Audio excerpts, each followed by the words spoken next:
Super prime time আমরা শুরু করতে চলেছি শাহিন শাহিদের কথা বলে। একজন মেধাবী ছাত্রী আধুনিক মনস্ক চিকিৎসক থেকে জঙ্গি কিভাবে ব্রেন ওয়াশ হয়েছে, আজকে এই মুহূর্তে সুপার প্রাইম টাইমে সেই খবর ব্রেক করবে TV9 বাংলা। এই মুহূর্তে আমার সঙ্গে নিউজ রুমে সিজার মন্ডল রয়েছে। সিজার, অত্যন্ত গুরুত্বপূর্ণ যে ভারতে থেকে আমরা একটার পর একটা বিশ্ববিদ্যালয়ের ভিতরে কি হচ্ছে সেগুলো বলেছি, কিন্তু এই যে শাহিন শাহিদ কিভাবে ব্রেন ওয়াশ হয়েছে তার জানাও আমাদের দর্শকদের।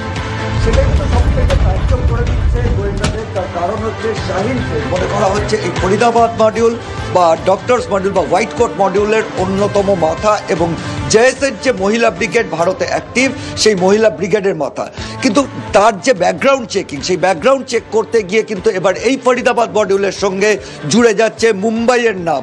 তার কারণ হচ্ছে এই শাহিন শাহিদ, যিনি একজন আধুনিক মনস্ক চিকিৎসক ছিলেন, মেধাবী ছাত্রী ছিলেন কানপুরে। তিনি দীর্ঘদিন সেখানে চিকিৎসক হিসেবে কাজ করেছেন।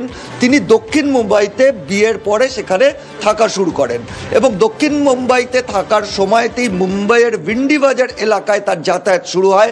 এবং মুম্বাই পুলিশের ATS শাহিনের ব্যাকগ্রাউন্ড চেক করতে গিয়ে চাঞ্চল্যকর তথ্য পাচ্ছে। এই ভিন্ডিবাজার এলাকাতেই 2013-14 নাগাদ তার কিছু মানুষের সঙ্গে যোগাযোগ হয়, এবং তারপর থেকেই তার কিন্তু আচার ব্যবহারে পরিবর্তন আসে। ইতিমধ্যেই শাহিনের প্রথম হাজব্যান্ড, যিনি বর্তমানে উত্তরপ্রদেশে রয়েছেন, জাফর ফাইন, তার সঙ্গে কথা বলেছে।